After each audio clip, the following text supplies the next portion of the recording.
SSC 27, তোমাদের হাতে কিন্তু সময় একদমই খুব কম, একদমই কম বলতে একদমই কম। সামনে তোমাদের হচ্ছে প্রি টেস্ট পরীক্ষা, তারপরেই হচ্ছে তোমাদের টেস্ট পরীক্ষা চলে আসবে।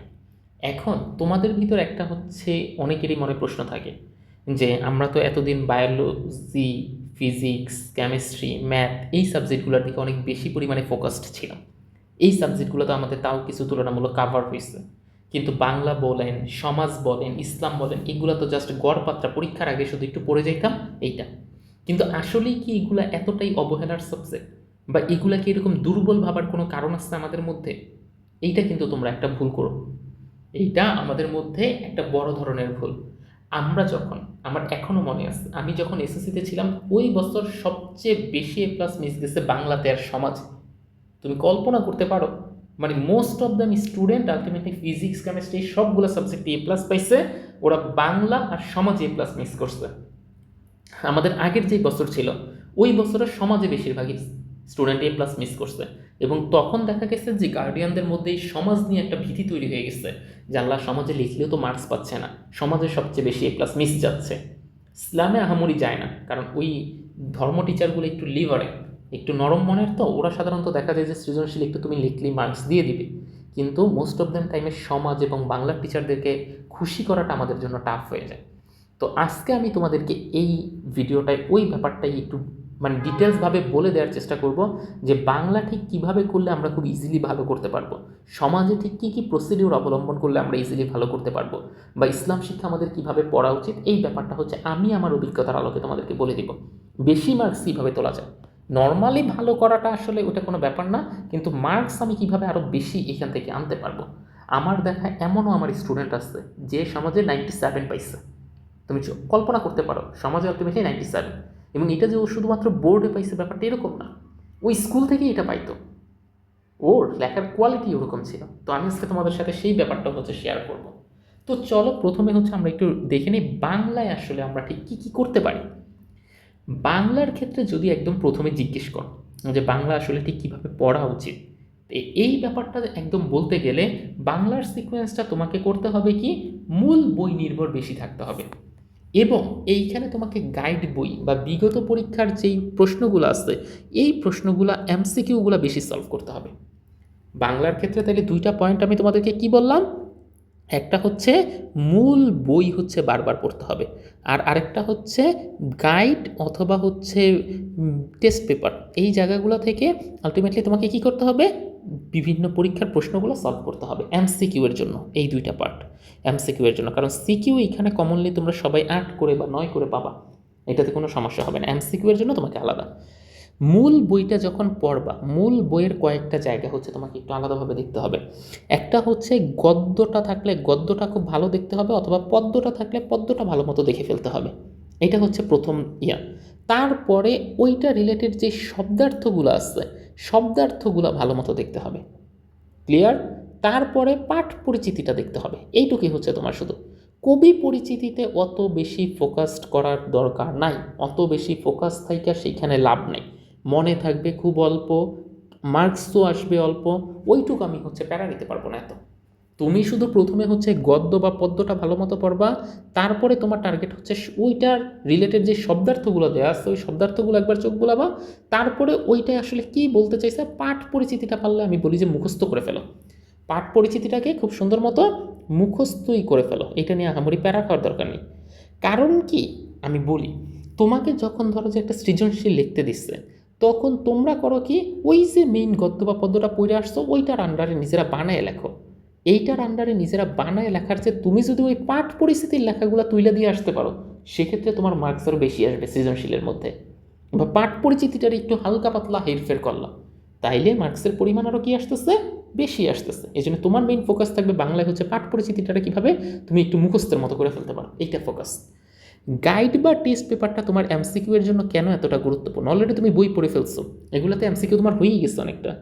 কিছু প্রশ্নের উত্তর দেখবা ওইটার ক উত্তর হয় বাংলায়, খ উত্তর হয়, গ উত্তর হয়, তিনোটাই উত্তর হয়। এখন এই ধরনের কনফিউজিং যেই এমসিকিউগুলো আসছে এই এমসিকিউগুলো তোমার হচ্ছে পুরা দমে ঠিক হয়ে যাবে তুমি যদি এই গাইড বইটা প্র্যাকটিস করো বা টেস্ট পেপারের প্র্যাকটিস করো এমসিকিউর সিকোয়েন্সে। এই জন্য সাধারণত আমি তোমাদেরকে এই জায়গাটা বেশি প্র্যাকটিস করতে বলি।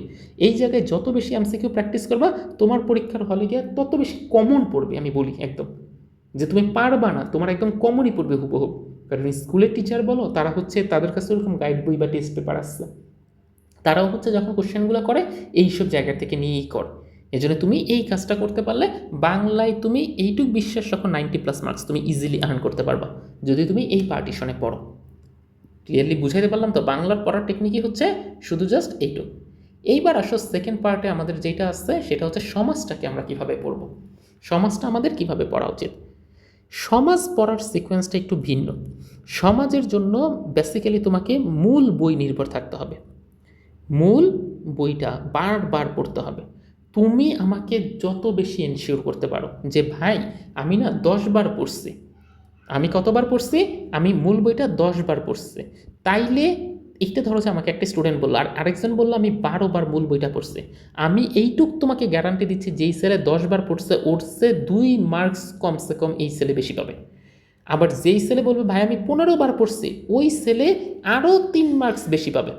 তার মানে তুমি কতবার বইটাকে রিভিশন দিতে পারতেছো, এই মূল বইটাকে শুধু তুমি কতবার মূল বইটাকে রিভিশন দিতে পারতেছো, এইটার উপর হচ্ছে তোমার আসল বেসিক খেলা, আর কিছুই না।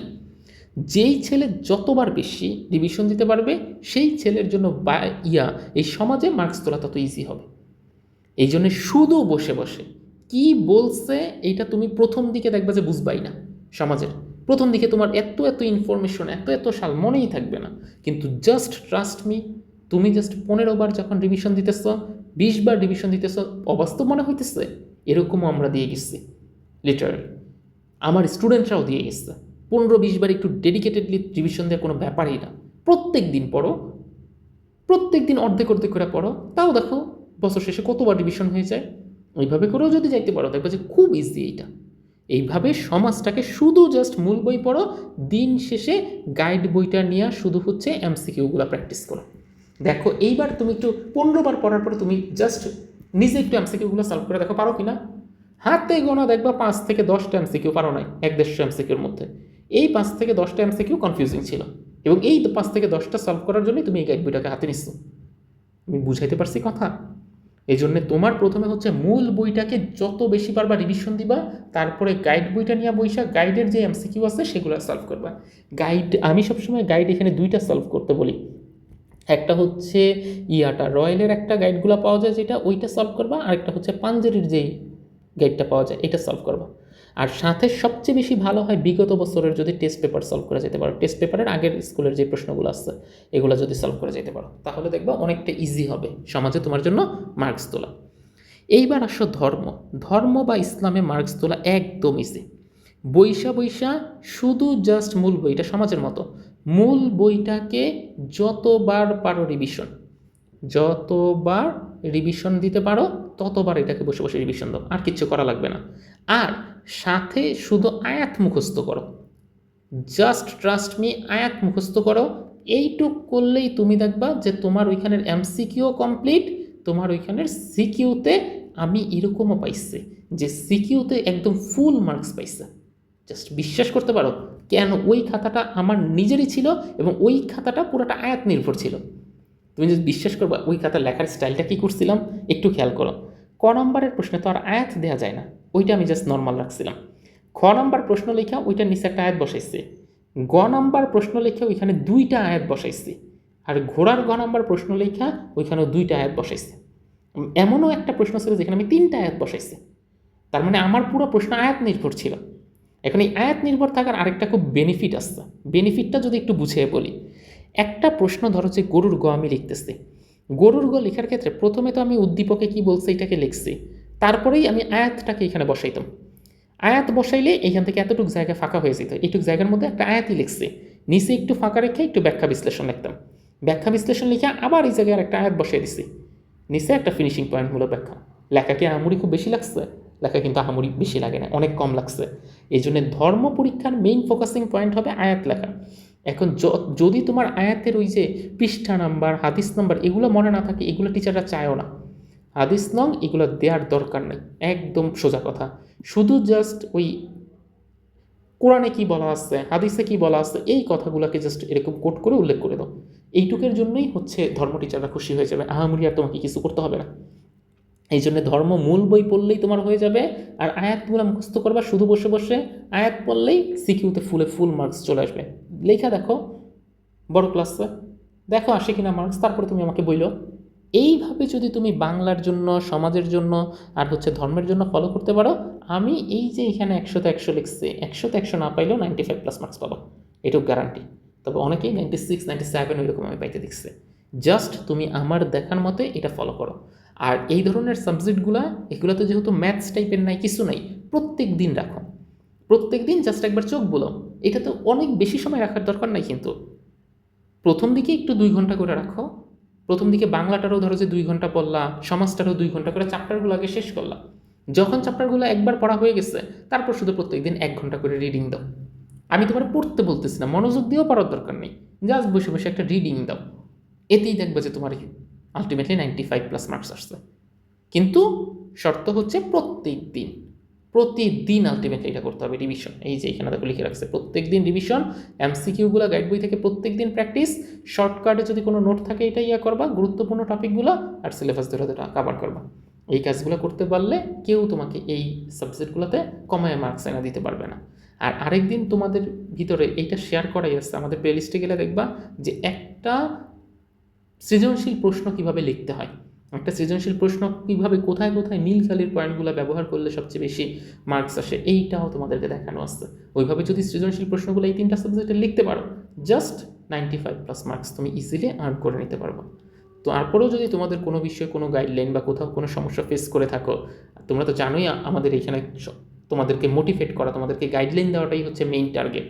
তাইলে ওই ব্যাপারগুলো হচ্ছে আমাদেরকে জানাতে পারো, আমরা হচ্ছে তোমাকে ওইভাবে হচ্ছে একটা পরামর্শ দিয়ে দিব, যাতে করে তুমি খুব ইজিলি স্মুথলি তোমার SSC 27 এই লাইফটা কমপ্লিট করতে পারো। ধন্যবাদ সবাইকে।